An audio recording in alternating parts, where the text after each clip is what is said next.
Brad Does It All here again. Going to go through how to stain and finish wood today. Just a plain and simple method. I've used this method for 30 years. It's always worked great. I've literally done this 11 times. That's the saying my mom had. Usually she said it to me when she was mad because she'd say, "I've told you 11 times to quit kicking that chair."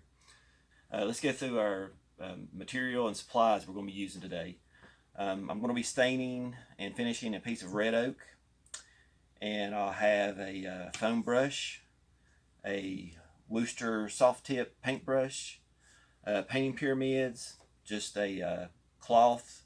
Usually I use an old t-shirt. This is actually a piece of an old flannel sheet. We're using a Minwax stain and Minwax Helmsman polyurethane. Also some 220 grit sandpaper and a tack cloth, some paint thinner for cleaning the brush for the polyurethane, and then just any kind of old stirrer that you want to use. Okay, first off, I always like to sand the boards. Even if you buy a piece that's already been planed and it feels pretty smooth, sanding it just seems like it opens up the pores and just makes it do a better job of absorbing the stain. So these sanding blocks are great. Really suggest these so you have a good flat surface. And most of the time I'll start out with 150 grit. Sometimes you can start out with 220 grit. Right now I have a 220 grit on here. So just simply sand with the grain of the wood. So just sand until you get it as smooth as you need it. Of course, I'll do some more sanding than that, but when you do get done sanding, it's always good if you do have an air compressor, especially with this red oak. It is very porous. It's good to blow it off, and if you don't have an air compressor, just a vacuum cleaner. And then once you do that, I'll take a tack cloth and just go over it and just pull up all the rest of that dust.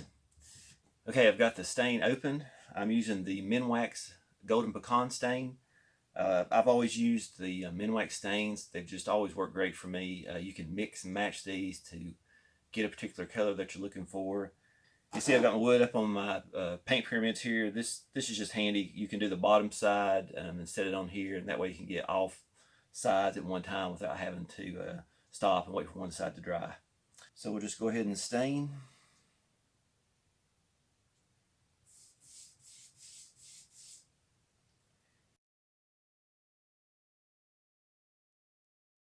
It's all stained, and like I say, if there's a little bit that's pulled up, is fine, because in 5 to 15 minutes we're going to get ahead and wipe it off. Okay, it's been about 10 minutes, so we'll go ahead and wipe the stain off. And so I usually just go with the grain of the wood.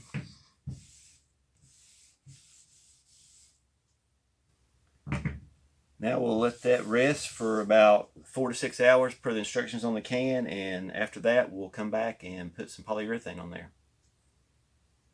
It's actually been 24 hours since I put the stain on, so it's definitely ready to go now.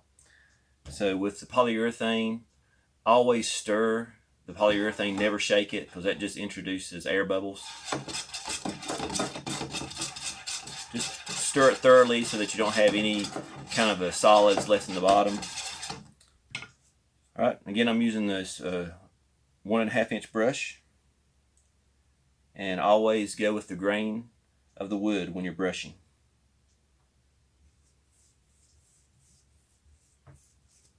Just smooth, even strokes.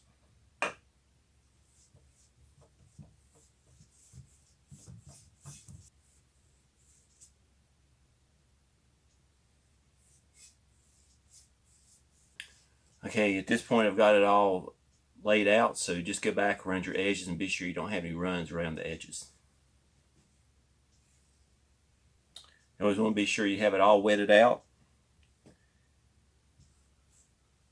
So we look good here. So now we can just take some paint thinner and clean our brush.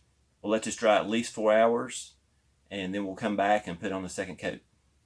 Okay, the first coat is dry, so now we'll go ahead and start the second coat. I want to start out by sanding. I've got my 220 grit block again, and when I sand this, the reason I like these blocks so well is they're just a perfect weight. I just let the weight of the block do the sanding. I don't really put any pressure. I just push the block back and forth across the board.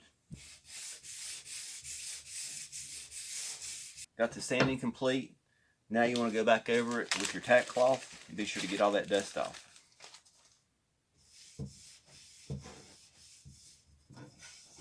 Again, you want to stir up your polyurethane.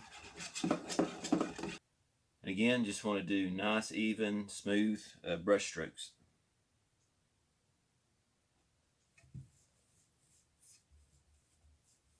Okay, that's the second coat. We'll let this dry at least another 4 hours, and then we'll take a look at the finished product.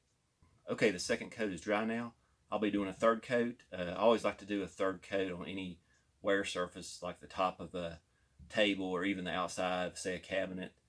And the same process for, we'll take my 220 grit sandpaper, we'll scuff it up, then wipe it down with the tack cloth, and you can repeat that and put as many coats as you would like on there. But I hope you enjoyed the video, and please subscribe and give me a thumbs up.